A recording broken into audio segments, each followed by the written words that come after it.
আসসালামু আলাইকুম রহমতুল্লাহ। সুপ্রিয় দর্শক বৃন্দ, আশা করি আপনারা সবাই ভালো আছেন।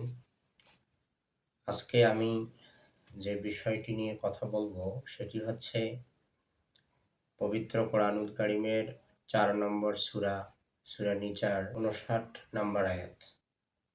মহান আল্লাহ রাব্বুল আলামিন এখানে বলেছেন, ইয়া আইয়ুহাল্লাযীনা আমানু আতিউল্লাহা ওয়া আতিউর রাসূলা ওয়া উলিল আমরি মিনকুম ফাইন তানাযা'তুম ফি শাইইন ফারুদ্দুহু ইলাল্লাহি ওয়ার রাসূলি ইন কুনতুম তু'মিনুনা বিল্লাহি ওয়াল ইয়াউমিল আখির যালিকা খায়রুন ওয়া আহসানু তা'ওয়িলা। সম্মানিত উপস্থিতি, মহান আল্লাহ রাব্বুল আলামিন এখানে বলেছেন যে, হে মুমিনগণ, তোমরা আনুগত্য করো আল্লাহর, আনুগত্য করো আর রাসূলের।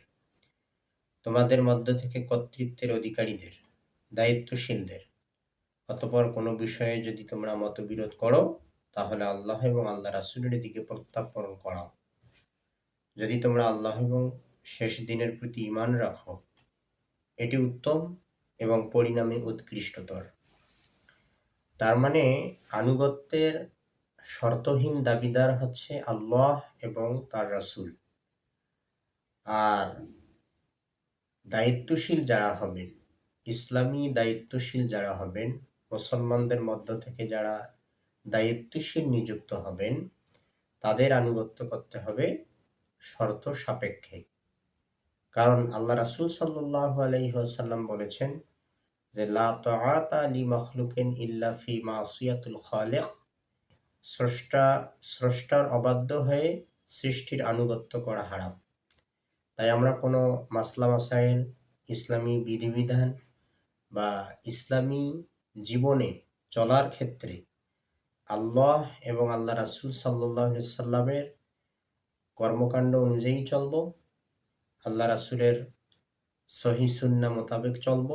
আল্লাহর হুকুম এবং রাসূলের সুন্নাহ মতো চললেই আল্লাহ রাব্বুল আলামিন আমাদেরকে জান্নাত দিবেন।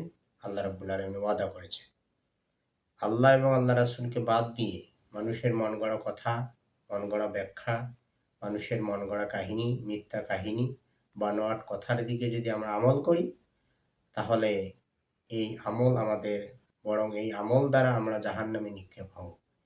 তাই আসুন আমরা আনুগত্য করব মহান আল্লাহ রাব্বুল আলামিনের, আনুগত্য করব তার রাসূল সাল্লাল্লাহু আলাইহি সাল্লামের, এবং আমাদের মধ্য থেকে যারা আলেম, যারা দায়িত্বশীল, যারা ফকিহ, যারা ইসলামী চিন্তাবিদ, তারা যদি ইসলামের গণ্ডির মধ্য থেকে কোনো মাসলা মাসাইল, কোনো সমাধান বের করে দেয়, সেটার যদি কোরআন এবং সুন্নাহর সরাসরি দলিল থাকে, কোরআন এবং সুন্নাহর ইঙ্গিত থাকে, তাহলে আমরা সেটা মানব।